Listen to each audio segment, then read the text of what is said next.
أعوذ بالله من الشيطان الرجيم.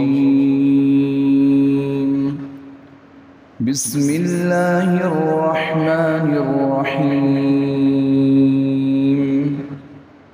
والتين والزيتون وطور سينين وهذا البلد الأمين.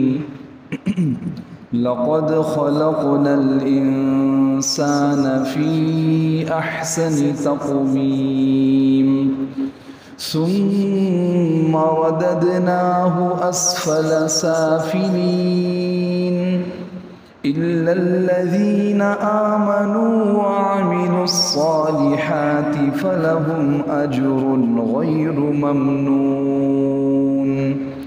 فما يكذبك بعد بالدين أليس الله بأحكم الحاكمين.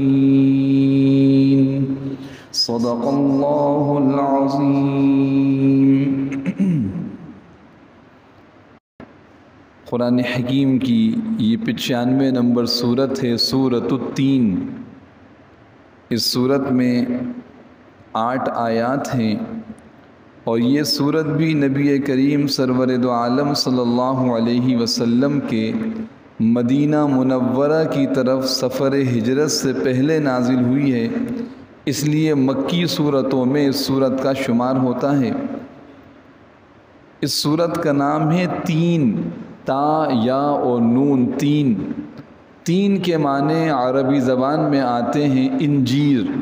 انجیر ایک پھل ہے، ہمارے یہاں بھی ملتا ہے اور معروف پھل ہے، لوگ اس کو پہچانتے ہیں، میوہ جات میں شمار ہوتا ہے.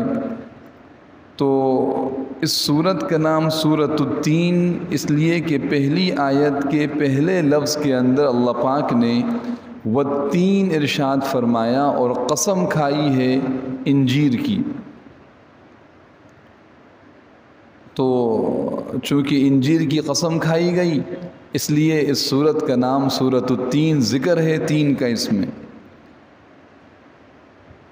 یہ قرآن کریم کی وہ عظیم سورت ہے جس میں اللہ پاک نے 4 چیزوں کی قسمیں کھائی ہیں، جس میں سے 2 پھل ہیں اور 2 مقامات ہیں، 2 جگہیں ہیں.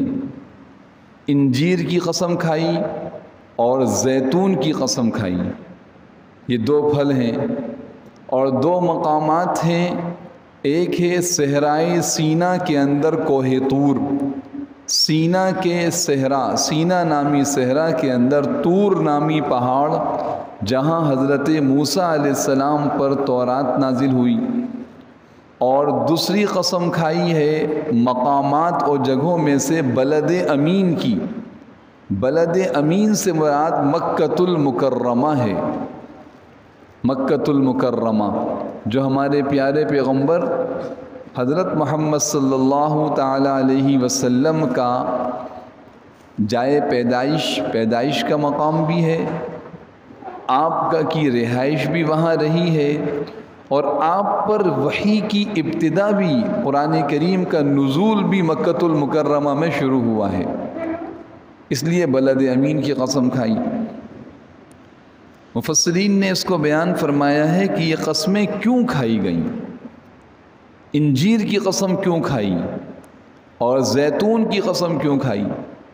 ساتھ ساتھ یہ بھی یاد رکھیے کہ قرآن کریم میں جن پھلوں کا تذکرہ ہے یہ پھل دراصل وہ پھل ہیں جو اہل جنت کو جنت میں عطا کیے جائیں گے.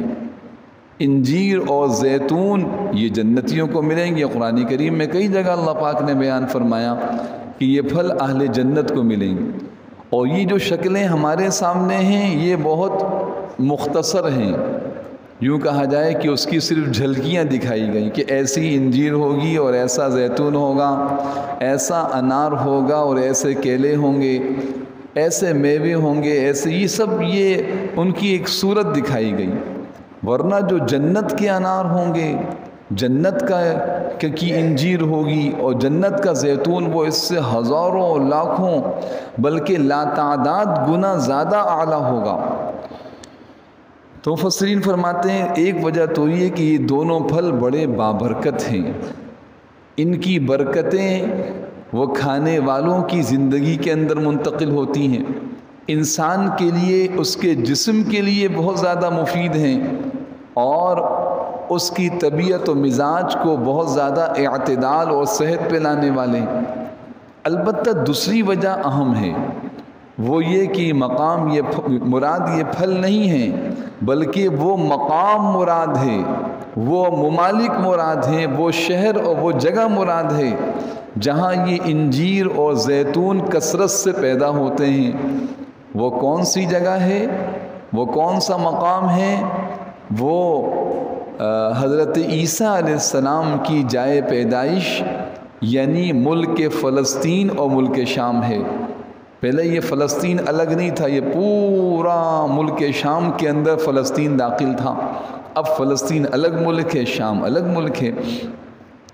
تو یہ حضرت عیسیٰ علیہ السلام کے پیدا ہونے کا مقام ہے۔ تو در حقیقت اور پیدائش کا مقام اور انجیل کے نازل ہونے کی جگہ، آسمانی کتاب انجیل ملک شام میں نازل ہوئی۔ اب ترتیب سے دیکھیے، والتین والزیتون، انجیر اور زیتون جس زمین میں پیدا ہوتی ہے وہ زمین ہے ملک شام، فلسطین، اور یہ وہ مقام ہے جہاں اللہ کے خاص پیغمبر تو بہت خاص وہ تھے جن کو آسمانی کتابیں دی گئیں، تو ان کو انجیل عطا کی گئی حضرت عیسیٰ علیہ السلام کو اسی مقام پر۔ اس کے بعد فرمایا وطور سینین، صحرائے سینا میں پہاڑ طور، کوہ طور موجود ہے۔ یہ وہ پہاڑ ہے جہاں حضرت موسیٰ علیہ السلام جو اللہ کے خاص پیغمبر تھے، جن کو آسمانی کتاب تورات دی گئی، تو وہ تورات کے نازل ہونے کی جگہ ہے کوہ طور۔ تو اللہ پاک نے اس کی قسم کھا کے اس پیغمبر علیہ السلام اور گویا کہ تورات کی طرف متوجہ کیا، انجیر اور زیتون کی قسم کھا کے عیسیٰ علیہ السلام اور انجیل کی طرف متوجہ کیا، دو آسمانی کتابیں۔ تیسری وہذا البلد الامین، یہ امن والا شہر مکۃ المکرمہ، اشارہ امام الانبیاء سرور کونین صلی اللہ علیہ وسلم اور قرآن کریم کے نزول کی طرف ہے۔ اللہ پاک فرماتے ہیں میں قسم کھاتا ہوں انجیر اور زیتون کی، گویا کہ اس مقام کی جہاں میرے پیغمبر حضرت عیسیٰ علیہ السلام تشریف لائے اور ان کو آسمانی کتاب انجیل دی گئی، اور میں قسم کھاتا ہوں صحرائے سینا میں واقع کوہ طور کی، طور پہاڑ کی، جہاں میرے پیغمبر موسیٰ علیہ السلام تشریف لائے اور ان کو تورات عطا کی گئی، اور میں قسم کھاتا ہوں اس بابرکت اور امن والے شہر مکۃ المکرمہ کی جہاں میرے محبوب حضرت محمد صلی اللہ علیہ وسلم تشریف لائے اور آپ کو قرآن کریم عطا کیا گیا۔ ایک بات درمیان میں عرض کروں، چوتھی کتاب آسمان کی زبور جو نازل ہوئی ہے حضرت داؤد علیہ السلام پر۔ اب یہ جو زبور ہے اس کے بعد قرآن کریم میں کئی جگہ وَلَقَدْ آتَيْنَا دَاوُودَ الزَّبُورَ اس قسم کی الفاظ آئے ہیں کہ ہم نے داؤد علیہ السلام کو زبور عطا فرمائی ہے۔ تو زبور در حقیقت یہ تورات کی تشریح و تفسیر تھی۔ اکثر مفسرین فرماتے ہیں کہ یہ اس میں کوئی خاص نئے مضامین نہیں تھے، بلکہ یہ تورات کی تشریح و تفسیر تھی۔ اس لیے اکثر جگہ تورات، انجیل اور قرآن کا ذکر آتا ہے، زبور کا ذکر کم آتا ہے کہ زبور تورات کی تفسیر ہے۔ تو اللہ پاک فرماتے ہیں یہ عظیم آسمانی کتابوں کے اندر یہ مضمون ہے جو آگے بیان کیا جا رہا ہے۔ ان ہدایت کی باتوں کو اللہ پاک مؤکد کر کے تاکید کے ساتھ بہت زیادہ اہتمام کے ساتھ بیان فرما رہے ہیں کہ تورات میں، زبور میں، انجیل میں، آسمانی کتابوں میں، قرآن کے اندر، اے میرے بندوں، میرے محبوب کی امتیوں سنو، یہ بات ہے جو آگے بیان کی جا رہی ہے، جو تمہاری ہدایت کے لیے، تمہاری رہنمائی کے لیے، تمہیں گمراہی سے بچانے کے لیے بڑی عظیم کلام ہے، سنو اس کو۔ تو یہ ہے 3 کا مفہوم اور ان 4 قسموں کے کھانے کی وجہ۔ اب تھوڑا سا اس صورت کے ساتھ، اس کے مضمون کے ساتھ تعلق اور مناسبت کو قائم کرنے کے لیے جو ترجمہ حضرت نے یہاں لکھا ہے، تمام احباب سے درخواست ہے اس کو دیکھیں۔ میں وہ ترجمہ پڑھتا ہوں، پھر اس کے بعد انشاءاللہ ان آیات کی تشریح عرض کروں گا۔ بسم اللہ الرحمن الرحیم، شروع اللہ کے نام سے جو سب پر مہربان ہے، بہت مہربان ہے۔ والتین، قسم ہے انجیر کی، والزیتون، اور قسم ہے زیتون کی۔ یہ لفظ قسم کا ترجمہ کہاں سے کیا جا رہا ہے بھائی؟ کوئی ساتھی بتائیں گے؟ کہ ماشاءاللہ کافی ساری صورتیں ہو گئیں، پاؤ پالے سے اوپر تفسیر ہو چکی ہے، اور اب صرف ہم بیان سننے کے لیے تو نہیں آئے، ہمیں تو اللہ کے کلام کو سیکھنا اور سمجھنا ہے۔ اور یہ اس طرح کی قسمیں پہلے آ چکی ہیں، کہاں پر؟ والعصر ان الانسان لفی خسر، والعادیات ضبحا، فالموریات قدحا، فالمغیرات صبحا، والعصر والعادیات، تو والتین والزیتون وطور سینین وہذا البلد الامین، میں قسم کھاتا ہوں، قسم ہے انجیر کی، قسم ہے زیتون کی، قسم ہے طور سینین کی، قسم ہے اس امن والے شہر کی۔ تو بتائیں گے کوئی ساتھی بھائی قسم کا ترجمہ کہاں سے کیا جا رہا ہے؟ واو سے۔ جزاکم اللہ، جزاکم اللہ۔ بس یہ تھوڑا سا ہمیں قرآن کے ساتھ ایک وابستگی، ایک تعلق ہو، اللہ پاک کا کلام ہے، ایک ایک حرف قیمتی ہے، ایک صرف واو کچھ بھی نہیں ہے، واو، وا، وا، صرف وا، اس وا سے پورا اقسمو کا معنی نکل رہا۔ ساری دنیا کے کلام جو آئے ہیں، آئیں گے، اس قرآن حکیم کے ایک نقطے کے برابر نہیں ہو سکتے، اللہ کا کلام۔ تو یہ واو کے معنی ہے میں قسم کھاتا ہوں، اقسمو، میں قسم ہے انجیر کی، والزیتون، اور زیتون کی۔ لفظ تین آپ نے یہ صورت کئی مرتبہ پڑھی اور سنی ہوگی، لیکن دیکھیے تین کا ترجمہ تو آپ کو یاد کرنا ہے، یاد کر لیں، مشکل نہیں ہے۔ انجیر عام طور پہ ملتی ہے آج کل تو بہت کثرت سے۔ لفظ زیتون اردو میں استعمال ہوتا ہے عربی زبان میں، زیتون کو، زیتون کے پھل کو، لیکن استعمال عام طور پہ ہوتا ہے، ہم جانتے ہیں۔ وطور، اور قسم کھاتا ہوں طور کی، سینین، جو صحرائے سینا کے اندر ہے۔ حضرت ترجمہ کرتے ہیں اور صحرائے سینا کے پہاڑ طور کی، کیسا آسان ترجمہ ہے۔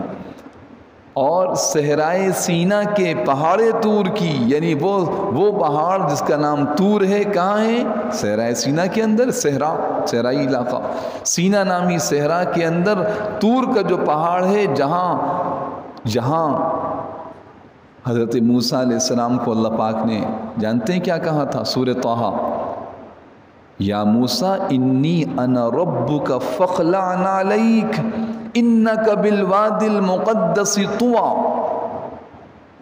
اے موسیٰ، آواز آئی، روشنی دیکھ کے گئے تھے، کچھ روشنی مل جائے گی، آگ مل جائے گی، مدین سے مصر جا رہے تھے، تو دیکھ کے کہا کہ اپنے بچوں سے ذرا رکو، میں وہاں سے روشنی لے کے، آگ لے کے آتا ہوں، انی آنست نارا۔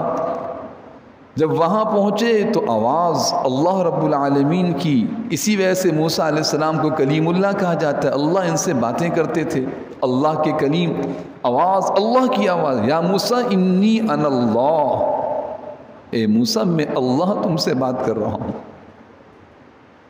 انی انا ربکا، میں تمہارا رب ہوں، فاخلع نعلیک، اپنے جوتے اتار لیجئے، اب اس مقام پہ جوتے نہ پہنیے، انک بالوادی المقدس طویٰ، آپ وادی مقدس کے اندر ہیں اس وقت۔ تو اللہ پاک اس کی قسم کھا رہے ہیں، وطور سینین، اور صحرائے سینا کے پہاڑ طور کی قسم۔ یہ وہی پہاڑ ہے جس کا ایک حصہ بالکل ریزہ ریزہ ہو گیا تھا۔ موسیٰ علیہ السلام نے آواز سنی، میرے محترم دوستوں، جس سے محبت ہو یہ وہی محسوس کر سکتا ہے، جس سے محبت ہو اس کی آواز سن کے، اے اللہ میں آپ کو دیکھنا چاہتا ہوں۔ تو جواب کیا دیا تھا کہ موسیٰ تم ہمیں دیکھ نہیں سکتے، قال لن ترانی ولکن انظر الی الجبل، اس پہاڑ کی طرف دیکھو، ان استقر مکانہ فسوف ترانی، اگر ہم اس پہ اپنی ذات کو ظاہر نہیں کریں گے، اپنی تجلیات کا ایک حصہ، فلما تجلی ربہ، جب اللہ رب العزت کی تجلی کا ایک حصہ وہاں آیا، تو پہاڑ ریزہ ریزہ ہو گیا، موسیٰ علیہ السلام بے ہوش ہو کے گر پڑے۔ تو یہ وہ طور سینین، صحرائے سینا کے پہاڑ طور کی قسم کھاتا ہوں۔ آگے چلیے، وَهَذَا الْبَلَدِ الْأَمِينَ، اور قسم کھاتا ہوں، هَذَا الْبَلَد، اس شہر کی، ہاذا اشارہ ہے مکۃ المکرمہ کی طرف، بلد کہتے ہیں شہر کو، امین امن والا، من دخلہ کان آمنا، جو اس شہر میں آگے امن والا۔ جاہلیت کے بدترین دور کے اندر مکۃ المکرم میں آنے والا امن پا جاتا تھا، کوئی اس کو پکڑ نہیں سکتا تھا، کوئی اس سے قتل نہیں کر سکتا تھا۔ فَهَذَا الْبَلَدِ الْأَمِينَ، اس امن والے شہر کی، لقد خلقنا، یہ ہے جو چار قسمیں کھائی گئیں، کس لیے؟ سنیے، لقد، یقیناً کہ ہم نے، خلقنا پیدا کیا انسان کو، خلقنا الانسان، انسان کو، فی احسن بہترین تقویم سانچے میں۔ حضرت ترجمہ فرماتے ہیں کہ ہم نے انسان کو بہترین سانچے میں ڈھال کر پیدا کیا ہے۔ تقویم ایک سانچہ ہے نا، ہم نے بھی دیکھا ہوگا، خواتین بھی جانتی ہیں، کوئی سانچہ ہے، اب اس میں کوئی آٹے کا پیڑا، کوئی میدے کا، کوئی چیز بنانی، اس میں سانچے میں ڈالا، اسی طرح ڈھل گیا۔ کہ یہ جو انسان ہے نا، سر کے بال سے پاؤں کے ناخن تک، یہ اس کا چہرہ، یہ اس کی آنکھیں، یہ اس کے بال، یہ اس کے ہاتھ، یہ اس کے خد و خال، یہ کائنات کے سب سے بہترین سانچے کے اندر ہے۔ لقد خلقنا الانسان فی احسن تقویم، کہ ہم نے انسان کو بہترین سانچے میں ڈھال کر پیدا کیا۔ ثم، پھر، رددناہ، ہم اسے پستی والوں میں سب سے زیادہ نچلی حالت میں کر دیتے ہیں۔ رددناہ، ہم اسے لوٹا دیتے ہیں، رد کرنا، لوٹانا۔ ابھی انتہائی خوبصورت، اب یہ نیچے گرنا شروع ہوتا ہے، ہوتے ہوتے رددناہ، ہم اسے لے آتے ہیں، رد کر دیتے ہیں، لوٹا دیتے ہیں۔ اسفل، سب سے نچلی حالت، سافلین، نیچی حالت والوں میں، سافل کہتے نیچا، اسفل سب سے زیادہ نیچا، سافلین جمع ہے سافلون کی، سافل نیچے والی چیز، سافلین بہت ساری نیچے والی چیزیں، اسفل ان سب میں نیچے، نیچے والوں میں سب سے نیچی والی حالت میں انسان کو لے آتے ہیں۔ تفسیریں بات آئے گی انشاءاللہ، آگے چلیے۔ اِلَّا الَّذِينَ آمَنُوا، سوائے ان کے، اب غور فرمائیے گا، یہ لقد خلقنا الانسان فی احسن تقویم سے وہ ساری باتیں بیان کی جا رہی ہیں جس کے لیے اللہ رب العالمین نے قسمیں کھائیں، ان باتوں کو سمجھانے کے لیے قسمیں کھائیں۔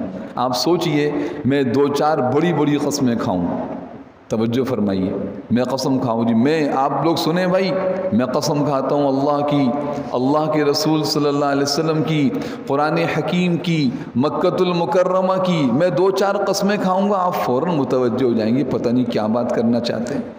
مولوی صاحب آج اتنی قسمیں کھا رہے ہیں، امام صاحب اللہ خیر کرے، پتہ نہیں کیا کہنا چاہ رہے ہیں۔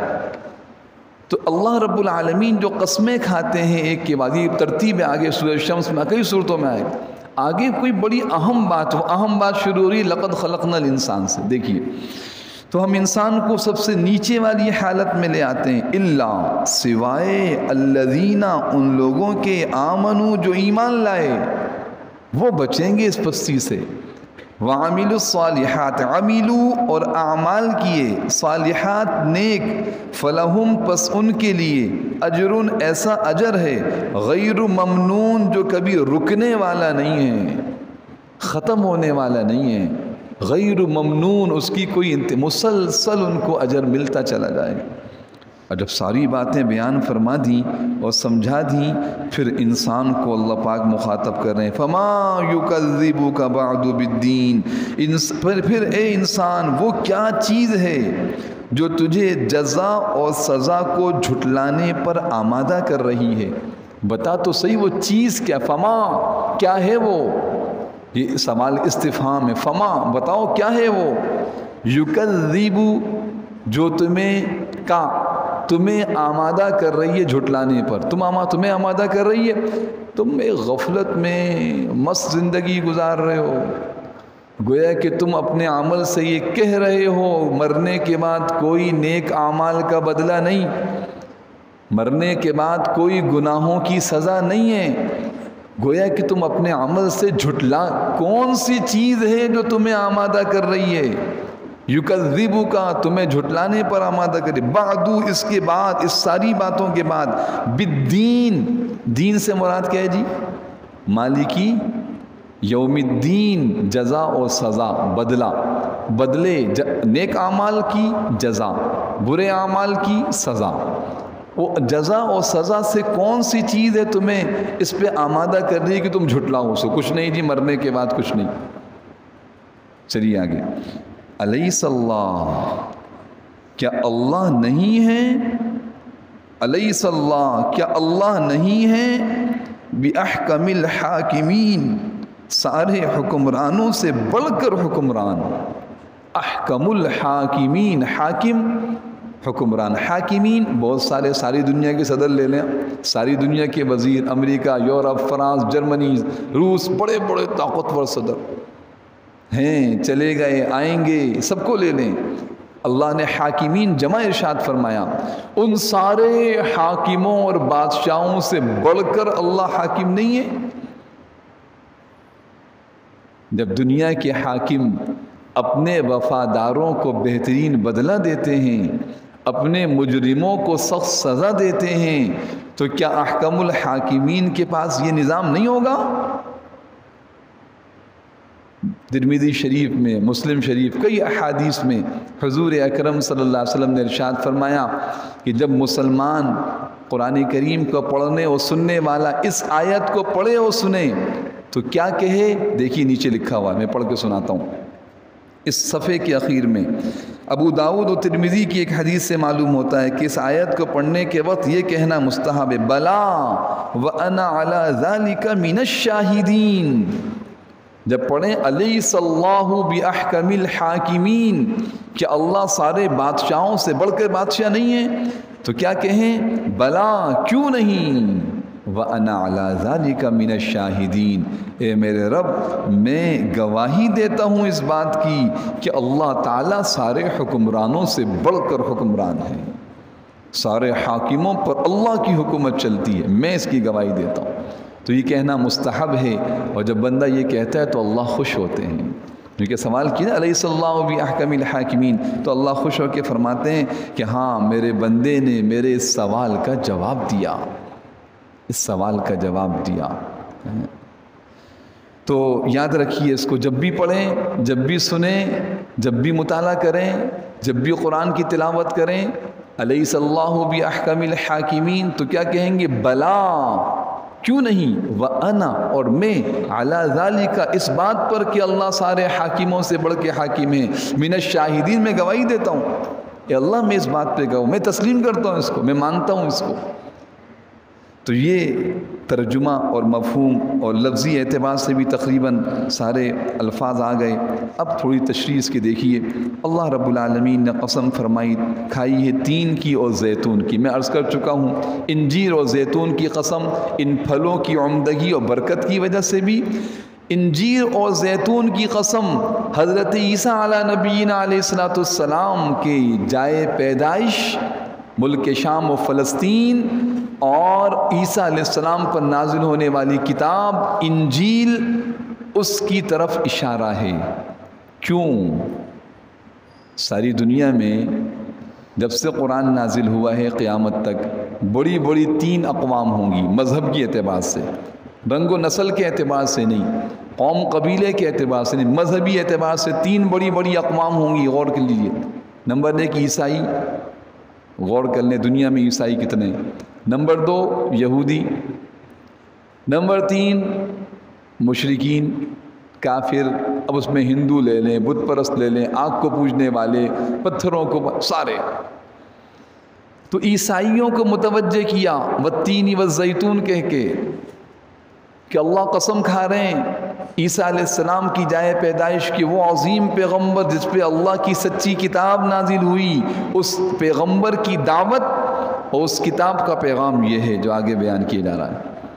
آگے چلیے، بطور سینین، اور قسم ہے طور سینا کی۔ کون؟ حضرت موسیٰ علیہ السلام، ان کے ماننے والے یہودی اہل کتاب۔ تو سنو، وہ پیغمبر حضرت موسیٰ علیہ السلام جن پر نازل ہوئی تورات، کہاں؟ مقام طور پر۔ خدا رب العالمین اس مقام کی قسم کھا کے کہہ رہے ہیں موسیٰ علیہ السلام کی دعوت اور ان کی کتاب تورات کا پیغام یہ ہے جو آگے بیان کیا جا رہا ہے. وَهَذَا الْبَلَدِ الْأَمِينَ، اور اس امن والے شہر میں پیدا ہونے والی کائنات کی سب سے عظیم ہستی، امام الانبیاء سید الاولین والآخرین خاتم النبیین حضرت محمد صلی اللہ علیہ وسلم، آپ کی جائے پیدائش کی رب العالمین قسم کھا رہے ہیں. اور اس قرآن جو آپ پہ نازل ہوا ہے، آپ کی دعوت اور قرآن کا پیغام ہے. انسانوں سنو، کیا پیغام ہے؟ چلیے آگے آیت نمبر 4. لَقَدْ خَلَقْنَا الْإِنسَانَ فِي أَحْسَنِ تَقْوِيمٍ، یقیناً ہم نے پیدا کیا ہے انسان کو بہترین سانچے. خلقنا، لقد، یقیناً، خلقنا ہم نے پیدا کیا. اللہ اپنی تخلیق کو بیان کر رہے ہیں. پیدا کیا کس کو؟ انسان کو. ساری مخلوقات میں کیسا پیدا کیا؟ سب سے خوبصورت. احسن تقویم، سانچا. یہ اپنی ذات اور ظاہر کے اعتبار سے انتہائی حسین، کائنات کی کوئی مخلوق اس کا مقابلہ نہیں کر سکتی. اپنی صفات و کیفیات کے اعتبار سے انتہائی عظیم. سمیع انسان ہے، سننے والا. بصیر انسان ہے، دیکھنے والا. حکیم انسان ہے، حکمت و دانائی والا. مدبر انسان ہے، تدبیر کرنے والا. اور کئی صفات اس انسان میں ہیں جو اللہ کی عظیم صفات کے ذرات ہیں، اس کے اثرات انسان میں پائے جاتے ہیں. اور شکل و صورت کے اعتبار سے انتہائی خوبصورت. بہت بڑے مفسر گزرے ہیں. علامہ قرطبی رحمۃ اللہ علیہ 10 جلدوں میں عربی زبان میں لکھی ہے تفسیر قرطبی، جس کا نام ہے الجامع لاحکام القرآن. اس میں واقعہ لکھا ہے. خلیفہ ابو جعفر منصور کا دور ہے، اور ابو جعفر منصور کے دور کا بڑا مشہور ان کا دربار کا آدمی موسیٰ ابن عیسیٰ ابن موسیٰ الہاشمی، وہ ان کا وزیر تھا یا بڑا آدمی تھا ان کے دربار کا. اور رات کو اپنی بیوی کے ساتھ اپنے محل کے اندر بیٹھا ہوا ہے. 14ویں رات کا چاند نکلا ہوا ہے، اور انتہائی خوبصورت روشن چاند. ایسا آلودگی وہاں تھی نہیں، آسمان صاف ستھرا، چاند چمک رہا ہے، بیوی بھی خوبصورت ہے. اس کے منہ سے جملہ نکلتا ہے انتی طالق ثلاثا ان لم تکونی احسن من القمر. اگر تو اس 14ویں رات کے چاند سے زیادہ خوبصورت نہ ہو تو تجھے 3 طلاقیں. تجھے 3 طلاق ہو. اگر تو، عرب کا ایک مزاج تھا، اس مزاج کے مطابق اس نے جملہ کہہ دیا. بعض اوقات انسان کہہ دیتا ہے ہنسی مذاق کے اندر ہی، لیکن طلاق تو ایسی چیز ہے کہ ہنسی مذاق میں بھی کہیں تو واقع ہو جاتی ہے. اب جب وہ یہ جملہ کہا تو بیوی بھی یہ وہ دور تھا جو علمی دور تھا. قرآن و سنت احادیث مرتب ہو رہی ہیں اور قرآن و سنت کو سب لوگ جانتے ہیں. بیوی اٹھی فوراً اندر پردے میں، 3 طلاقیں واقع ہو گئیں. اب تو میری طرف دیکھنا بھی آپ کے لیے جائز نہیں.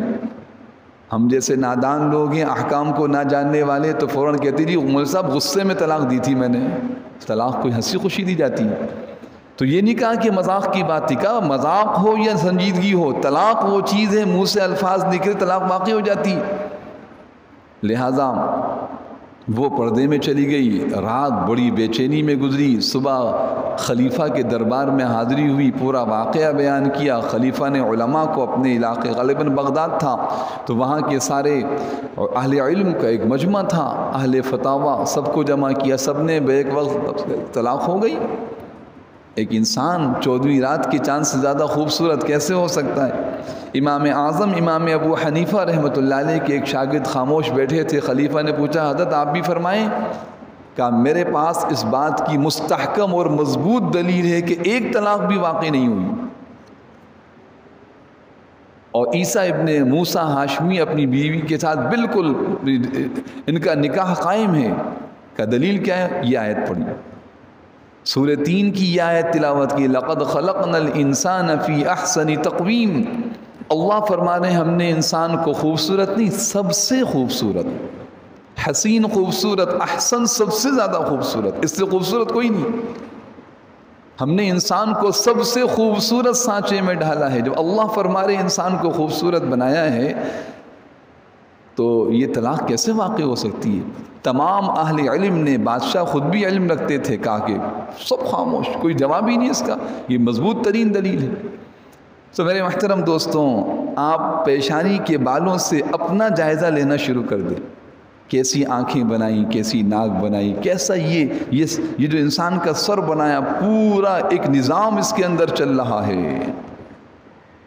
عربی زبان کا ایک شاعر کہتا ہے وَلَيْسَ عَلَى اللَّهِ بِمُسْتَنْكَرٍ أَن يَجْمَعَ الْعَالَمَ فِي وَاحِدٍ، اللہ کے لیے کوئی مشکل نہیں پوری کائنات کو ایک انسان میں جمع کر دے۔ پوری کائنات چل رہی ہے، تفصیل کا موقع نہیں، بعض علماء نے اس کو بالکل مقرر کیا ہے کہ آنکھ کا حصہ کا جو درجہ ہے وہ کائنات کی کون سی مخلوق کے مقابلے میں، دماغ کا کیا ہے مقام ہے، دل کا کیا، پورا ایک نظام چل رہا ہے۔ لقد خلقنا الانسان فی احسن تقویم، مجھے آپ کو متوجہ کیا، یہ تو میں نے چند منٹ میں آپ کو اس کی کچھ مختصر سی تفسیر عرض کی، تفسیر آپ کے پاس ہے، دیکھیے، اور ہماری مستند تفاسیر، ان الفاظ میں آپ صرف غور کیجئے، لقد خلقنا الانسان فی احسن تقویم، اندازہ ہوگا اللہ نے 4 قسمیں بلا وجہ نہیں کھائی ہیں، بہت بڑی بات ارشاد فرمائی، اپنے من میں ڈوب کر پا جا سراغ زندگی، اپنے من میں ڈوب کر پا جا سراغ زندگی، تو میرا نہیں بنتا تو نہ بن، اپنا تو بن، اپنا تو بن، اپنے من میں ڈوب کر، اپنے آپ پہ غور کر کے، وَفِي أَنفُسِكُمْ أَفَلَا تُبْصِرُونَ، 26واں سپارہ سورۃ الذاریات۔ اپنے آپ میں غور نہیں کرتے، رب کو پہچاننا چاہتے ہو، اپنے آپ میں غور کرو، اللہ تک پہنچ جاؤ گے۔ تو میرے محترم دوستوں، لقد خلقنا الانسان فی احسن تقویم، اے انسان ہم نے تمہیں بہت خوبصورت بنایا، بہت اعلیٰ و عرفہ۔ پھر کیا ہوتا ہے؟ ثم رددناہ اسفل سافلین، پھر ہم انسان کو لوٹاتے ہیں کہاں؟ نیچے کی حالت، بالوں سے نیچی حالت کے اندر۔ اس کی 2 تفسیریں ہیں، غور سے دیکھیے۔ پہلی تفسیر یہ ہے کہ اس سے مراد وہ لوگ ہیں جن کو اللہ پاک نے انسان بنایا، کائنات کی سب سے حسین و عظیم مخلوق بنایا، لیکن افسوس وہ زندگی کے 30 40 50 60 70 80 90 100 سال گزار کر بھی اپنے رب کو پہچانے، اپنے رب کو مانے بغیر اس دنیا سے چلے گئے۔ وہ بڑے خوبصورت تھے، بڑے حسین و جمیل تھے، کائنات کے خوبصورت نقشے ان کے ساتھ تھے۔ مراد وہ کفار ہیں، الا الذین آمنوا آگے آ رہا ہے، مگر وہ لوگ جو ایمان لائے، نیک اعمال کیے۔ کیا مطلب ہوا؟ یہ وہ لوگ ہیں جو ایمان نہیں لائے، نیک اعمال نہیں کیے، کفر و شرک کی زندگی گزاری۔ رب تعالیٰ نے انسان بنایا، احسن تقویم کے اندر پیدا کیا، کائنات کی ساری زیب و زینت کی چیزیں ان کو عطا کی، لیکن وہ اللہ کو پہچان کے نہیں گئے۔ نتیجہ یہ ہوا، یہ ان کے چمکتے دمکتے چہرے، خوبصورت سرخ و سفید، یہ ان کے اعلیٰ ترین مکانات، یہ ان کی دنیا کی ترقیات کے آسمانوں کے قریب پہنچنے کی کوششیں، یہ سب دھری کی دھری رہ گئیں۔ ثم رددناہ اسفل سافلین، یہ موت کے بعد انتہائی پستیوں سے پستی میں جا کے چلے گئے۔ اب یہ وہاں سے واپس کامیابی کی طرف لوٹ نہیں سکتے، یہ ایسے ناکام ہو گئے، جھنجھوڑا ہے، ہلایا ہے کہ ساری نعمتوں کے ساتھ اگر تم نے ایمان و اعمال صالحہ کو اختیار نہیں کیا، برباد ہو جاؤ گے تم۔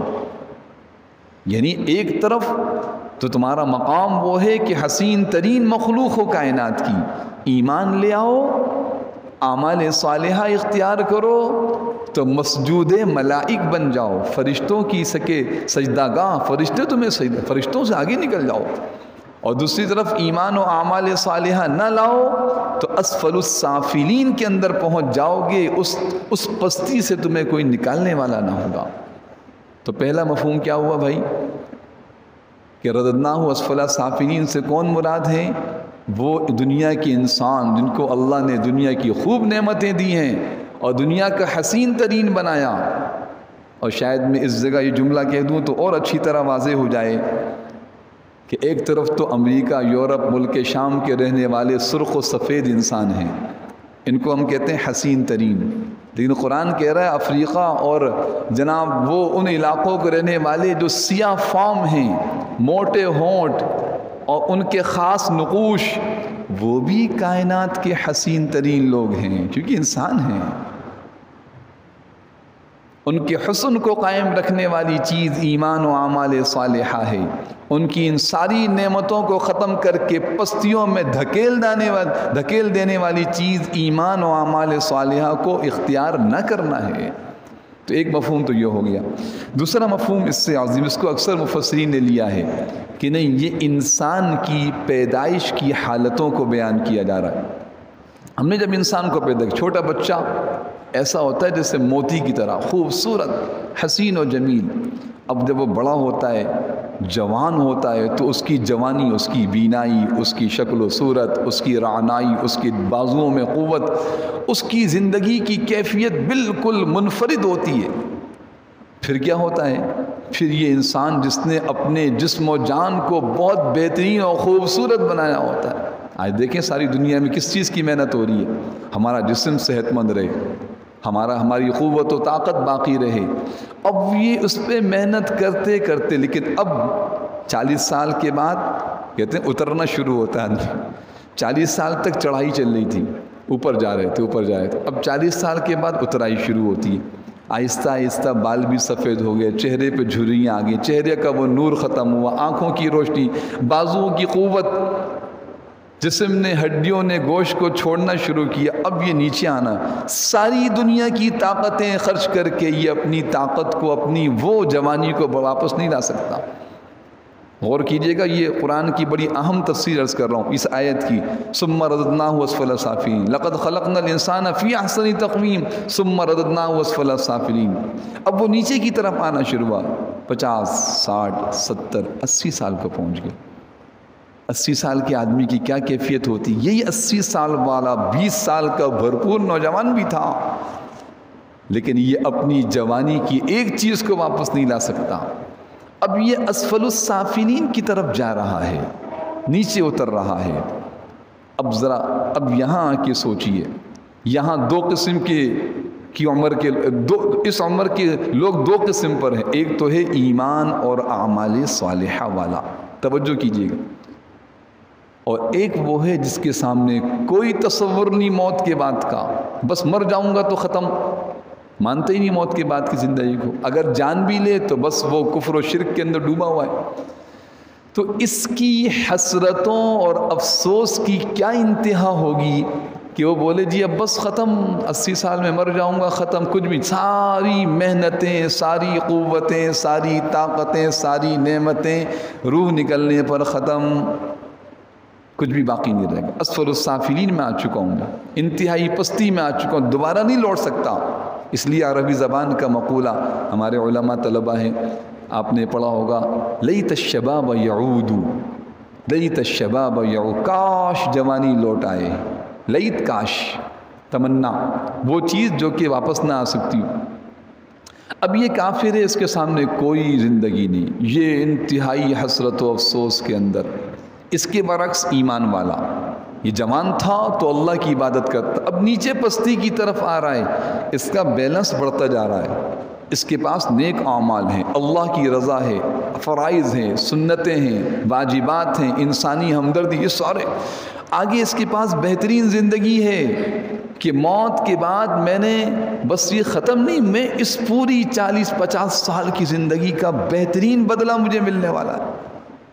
اب تھوڑا سوچئے کہ ذہنی سطح کیا ہوگی اس کافر و مشرک بوڑھے کی جس کے سامنے آگے کوئی زندگی نہیں، اور اس ایمان والے بزرگ کی، بلکہ اللہ دکھاتے ہیں کہ وہ بیچارے حسرت و افسوس کے اندر ایک تنہائی کی زندگی گزار رہے ہیں، اور اس ایمان والے کی زندگی میں بہاریں بڑھتی جا رہی ہیں۔ یہ بزرگ ہو رہا ہے تو قیمتی بنتا چلا جا رہا ہے، کیوں؟ ایمان و اعمال صالحہ اس کے پاس۔ تو اللہ پاک اس کیفیت کو بیان فرما رہے ہیں کہ ہم پہلے انسان کو پیدا کرتے ہیں خوبصورت، جب یہ ڈھلنا شروع ہوتا ہے تو سوائے ایمان و اعمال صالحہ والے کے کسی کے پاس کوئی امید نہیں ہوتی، اسی لیے حضور اکرم صلی اللہ علیہ وسلم نے ارشاد فرمایا کہ انسان اپنی صحت، جوانی اور قوت کی زمانے میں جو اعمال کرتا ہے، بزرگی اور ضعف کے زمانے میں پہنچنے کے بعد اللہ ان نفلی اعمال کا ثواب بغیر کیے اس کو دیتے ہیں۔ اس لیے ہمارے جوانوں کو، ہماری درمیانی عمر کے لوگوں کو خوب نیک اعمال کرنے چاہیے۔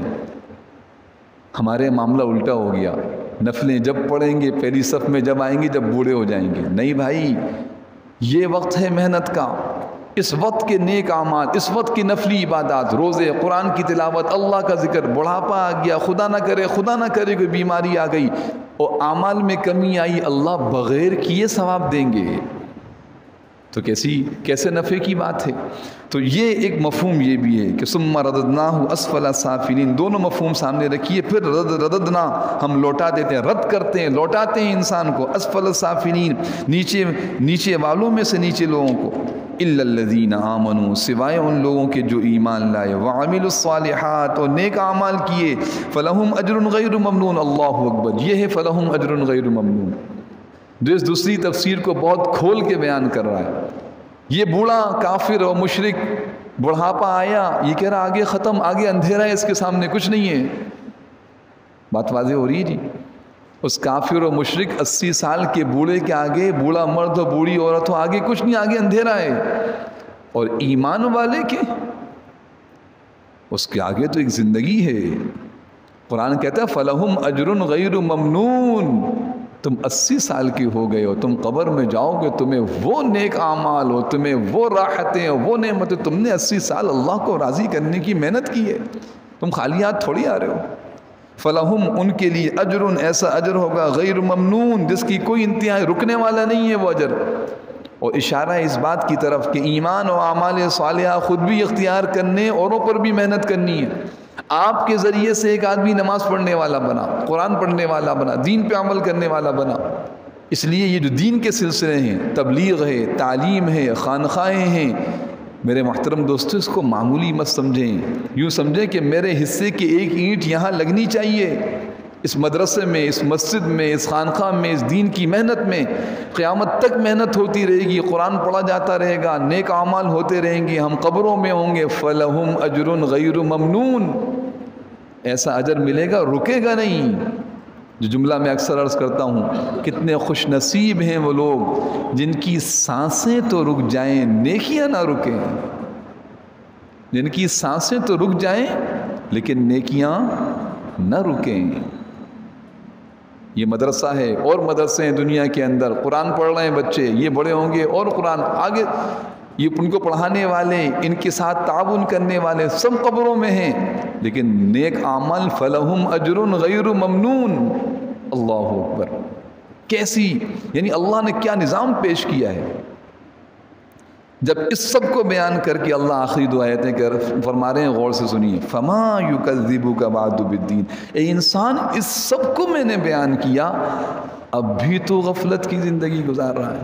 فما، بتاؤ کون سی، کیا ہے وہ چیز، یکذبک، جو تجھے جھٹلانے پہ آمادہ کر رہی ہے، بعدو، اس کے بعد، بالدین، جزا و سزا کو، تو اب میں بار بار عرض کرتا ہوں دونوں باتیں، کافر و مشرک صراحتاً کہتے ہیں مرنے کے بعد کچھ نہیں۔ میں اور آپ جا کے دیکھیں ہمارے بازاروں کو، ہمارے فنکشنز کو، ہماری تقریبوں کو، سب چھوڑیں، میں جائزہ لوں اپنے صبح و شام کا، آج کے دن میں نے کتنی تیاری کی ہے آخرت کی، کتنا میں ایمان و اعمال صالحہ کے اعتبار سے آگے بڑھا ہوں۔ جزا و سزا کا یقین ہوگا، اعمال کروں گا تو اللہ کے یہاں بہترین بدلہ، نہیں کروں گا تو پکڑ۔ لیکن اس کے باوجود میں غفلت والی زندگی گزار رہا ہوں، صبح میری آنکھ کھلتی نہیں، ظہر کے لیے میرے پاس وقت نہیں، نیک اعمال کے لیے کوئی کوشش نہیں، انتہائی غفلت میں، تو اللہ فرما رہے ہیں، ہمیں اٹھا رہے ہیں، فما، بتاؤ کیا ہے وہ چیز، سوال کیا جا رہا ہے، فما کیا ہے وہ چیز، یکذبک، جو تمہیں جھٹلانے پر آمادہ کر رہی، بعدو، اس سب کے بعد جو بیان کیا گیا، اس پورے نظام کو بیان کرنے کے بعد، بالدین، جزا و سزا کو، کہ تمہیں یقین نہیں کہ تمہیں نیک اعمال کا بہترین بدلہ اور گناہوں پر سخت سزا دی جائے گی۔ اس کے بعد آخری آیت،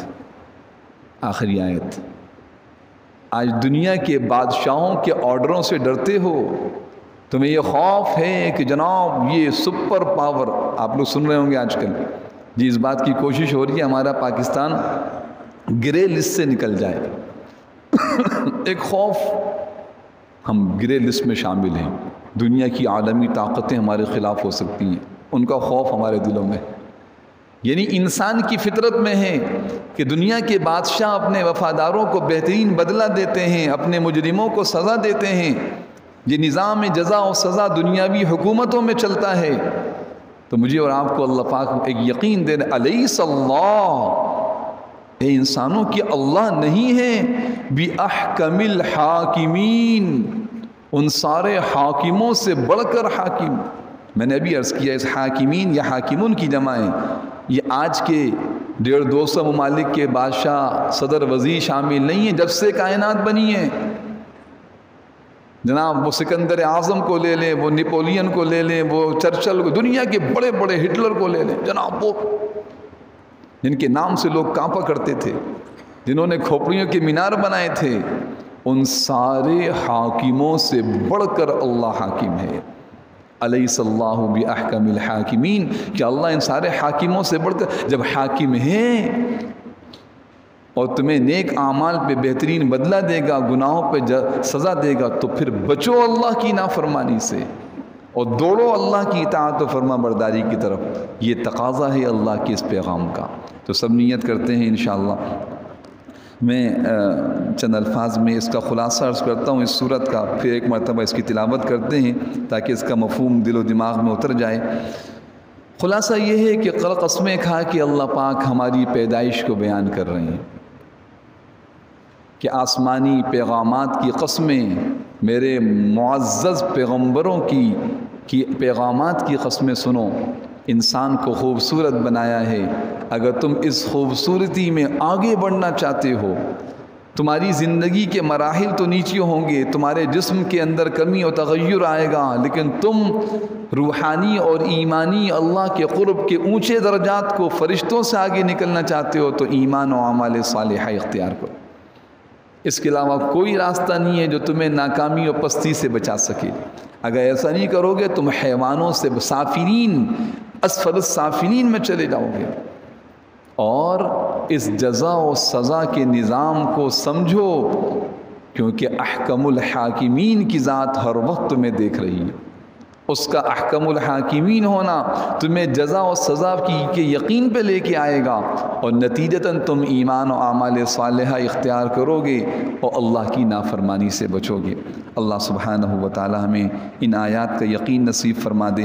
ایک بات گزشتہ دنوں سے دل میں تھی کہ ہمارے درس کے اختتام پر جو مقصود ہے اس سننے سنانے کا، اول تو قرآن کی آیات کو سمجھیں، اختتام پر جتنے احباب بیٹھے ہیں یہ بھی، اور جتنی مستورات تک آواز جاری ہے وہ بھی، اور یہ درس ریکارڈ بھی ہوتا ہے، تو میں درخواست کروں گا ہر اس ایمان والے مرد، ایمان والی عورت، بلکہ کاش یہ آواز اس ذریعے سے ان لوگوں تک بھی پہنچے جو اب تک ایمان کی نور سے منور نہیں ہوئے، وہ بھی اس کا عزم کریں کہ اپنے خالق و مالک کو پہچانیں، اپنے اللہ کو پہچانیں، اللہ کی حاکمیت کو تسلیم کریں.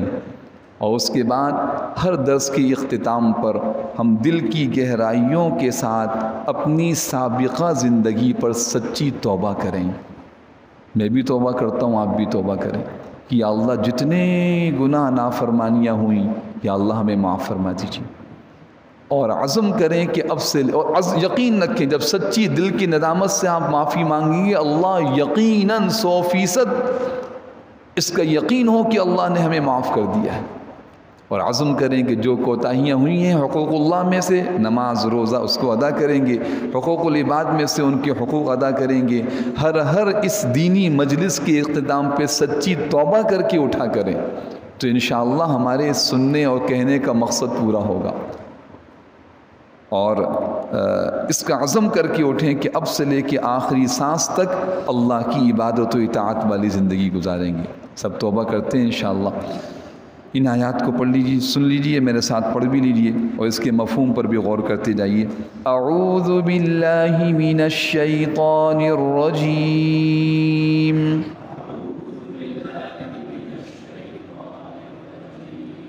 بسم اللہ الرحمن الرحیم والتین والزیتون وطور سینین وهذا البلد الأمين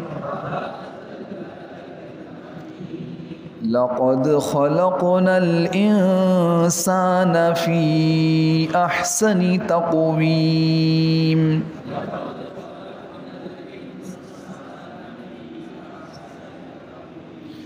ثم رددناه أسفل سافلين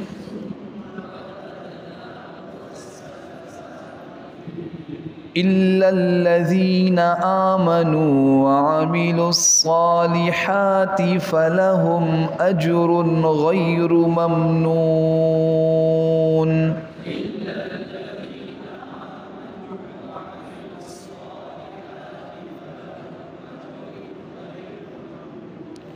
فما يكذبك بعد بالدين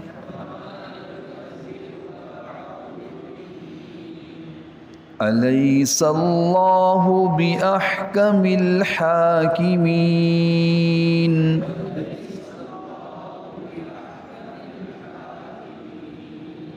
اس آیت کے جواب میں جو حدیث شریف کے مطابق ایک مرتبہ یہ بھی پڑھ لیجئے بلا وأنا على ذلك من الشاہدین بلا وأنا على ذلك من الشاہدین یہاں لکھا ہے بلا وأنا على ذلك من الشاہدین یہ پڑھ لیجئے اور یقین رکھیے کہ اللہ کے فضل و کرم سے اللہ پاک نے ہمیں ایمان و اعمال صالحہ کی توفیق عطا فرمائی ہے اللہ اس توفیق کو قائم و دائم رکھے یہ جو ایمان والا مرد اور ایمان والی عورت ایمان و اعمال صالحہ پر قائم ہے اور اس میں آگے بڑھ رہے ہیں سورہ تین کی یہ قرآن کی یہ سورۃ التین بیان کرتی ہے وہ اس کائنات کے سب سے خوبصورت لوگ ہیں سب سے حسین ترین لوگ وہ ہیں جو ایمان و اعمال صالحہ والی زندگی گزار رہے ہیں